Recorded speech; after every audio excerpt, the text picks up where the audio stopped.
ఒక చిన్న గ్రామంలో ఒక అబ్బాయి ఉండేవాడు. అతను ఎంతో కష్టపడి పని చేస్తూ ప్రతి పైసా ఆదా చేసేవాడు.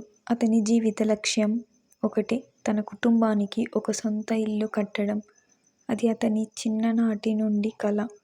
కుటుంబానికి సురక్షితమైన చోటు ఉండాలని, పిల్లలు ఆనందంగా, ప్రశాంతంగా ఉండాలని అతను కలలు కనేవాడు. అతను సాధారణ పనులు చేస్తూ తన అవసరాలను తగ్గించుకొని ప్రతి రూపాయి జాగ్రత్తగా పోగు చేసేవాడు. ఏదైనా ఖర్చు చేయాల్సి వస్తే తన అవసరాలను వదిలేసి కుటుంబం కోసం త్యాగం చేసేవాడు. ఏ కష్టం వచ్చినా ఆ ఇల్లు కట్టాలనే ఆశ అతనికి ముందుగా నడిపేది. ఏళ్ల తరబడి కష్టపడి ఆదా చేసిన ద్రవ్యంతో చివరికి అతను ఒక చిన్న బలమైన ఇల్లు నిర్మించాడు. ఇది అతనికి జీవితంలో గొప్ప విజయంగా అనిపించింది. అది కేవలం ఒక ఇల్లు మాత్రమే కాదు, అతని శ్రమ, త్యాగం, ఆత్మవిశ్వాసానికి ప్రతీకగా నిలిచింది. ఇల్లు నిర్మాణం పూర్తయిన తరువాత అతను శుభదినం చూసి గృహప్రవేశం జరపాలి అని నిర్ణయించాడు. అతను గ్రామంలో స్నేహితులు, కుటుంబ సభ్యులు అందరికీ ఆహ్వానాలు పంపించాడు. ఈ వేడుక అతని జీవితంలో ఎంతో ముఖ్యమైనదిగా భావించాడు. అతని కుటుంబం కూడా కొత్త ఇళ్లలో అడుగుపెట్టే రోజును ఎంతో ఉత్సాహంగా ఎదురుచూసింది. అయితే గృహప్రవేశానికి 2 రోజుల ముందు ఊర్లో పెద్ద భూకంపం వచ్చింది. భూమి తీవ్రంగా కదలడంతో గ్రామంలోని చాలా వరకు ఇళ్లు నేలమట్టమయ్యాయి. ఆ విపత్తులో అతను ఎంతో కష్టపడి కట్టించిన ఇల్లు కూడా పూర్తిగా కూలిపోయింది.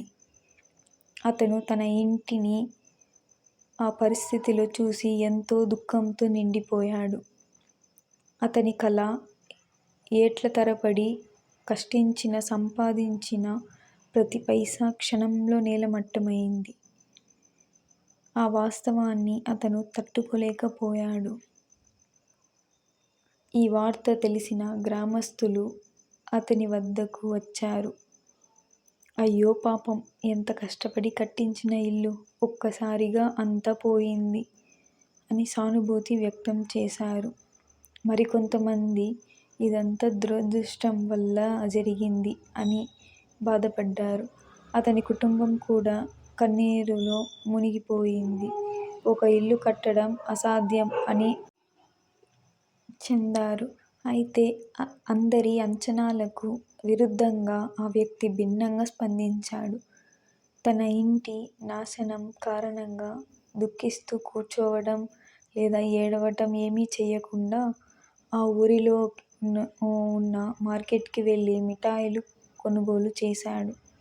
మార్కెట్లో ఉన్నవారు ఆశ్చర్యపోతూ అడిగారు, నీ ఇల్లు కూలిపోయింది కదా, మరి మిఠాయిలు ఎందుకని? అతను నవ్వుతూ చెప్పాడు, నేను కోల్పోయింది ఇటుకలు, సిమెంట్ మాత్రమే. కానీ నా కుటుంబం ఇంకా సురక్షితంగా ఉంది. నా కలలు ఇంకా నాలో ఉన్నాయి.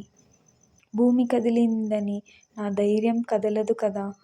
నేను ఈ క్షణాన్ని సెలబ్రేట్ చేయాలి అని అనుకుంటున్నాను. తరువాత ఆ వ్యక్తి తన ఇంటి కూలిన ప్రదేశానికి వెళ్లి అక్కడికి వచ్చిన గ్రామస్తులందరికీ మిఠాయిలు పంచడం ప్రారంభించాడు. ఇది చూసి అందరూ ఆశ్చర్యపోయారు. ఇల్లు పోయినప్పుడు ఇలా సంతోషంగా ఎలా ఉండగలుగుతున్నావ్ అని కొందరు ప్రశ్నించారు. అతను ప్రశాంతంగా చెప్పాడు, ఈ భూకంపం నా ఇంటిని నేలమట్టం చేసింది. కానీ నా ఆత్మవిశ్వాసాన్ని, నా ఆశలను కదిలించలేదు.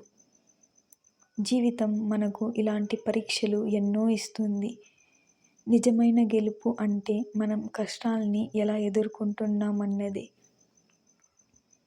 ఆ వ్యక్తి యొక్క ధైర్యం గ్రామస్తులందరికీ స్ఫూర్తిగా మారింది.